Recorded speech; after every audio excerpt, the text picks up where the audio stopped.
गांधींच्या नावाने असणारी योजना त्याचं नाव बदलायचं काम केलं. मला वाटतं महात्मा गांधींचं एक आठवण या योजनेच्या माध्यमातून देशभरातल्या गरिबांसाठी होती. तेच पुसण्याचं काम पाप भाजपने केलेलं, त्याचा निषेध आम्ही करतो. सभागृहामध्ये पण विरोधी पक्षाच्या सगळ्या खासदारांनी हे बिल जॉईंट सिलेक्शन कमिटीकडे पाठवा अशा पद्धतीची मागणी केली. परंतु एक बहुमताच्या जोरावर या देशात आम्ही काही करू शकतो अशा पद्धतीचं नियोजन भाजपचं चालू आहे, त्याचा निषेध आम्ही करतो.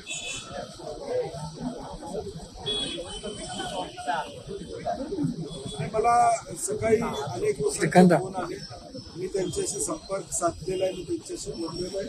मला वाटत नाही ते पक्ष सोडतील, कारण की अगदी कठीण परिस्थितीमध्ये त्यांना आमदारकी देण्याबाबतची भूमिका काँग्रेस पक्षाने घेतलेली होती. मला काय वाटत नाही की ते असा काही निर्णय तर्कबद्ध घेतील.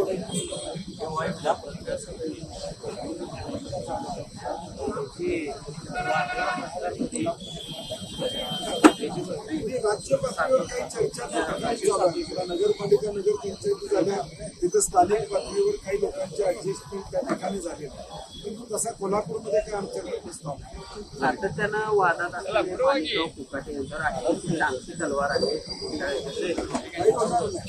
केंद्र सरकार पाठीमागे आहे, राज्य सरकार पाठीमागे आहे. त्यानं शिक्षक असू दे किंवा खाते असू दे किंवा पैशाच्या बॅगा त्या ठिकाणी मोजल्या जातात, जमिनी कुणाकुणाच्या काढून घेतल्या जात आहेत, एवढे घोटाळे होत आहेत की कारवाई झालेली गेल्या वर्षी. मला वाटतं सरकार हे संवेदनशील आहे, अशा कुठल्या कारवाई होतील अशा अपेक्षाच आपण जनतेनं सोडून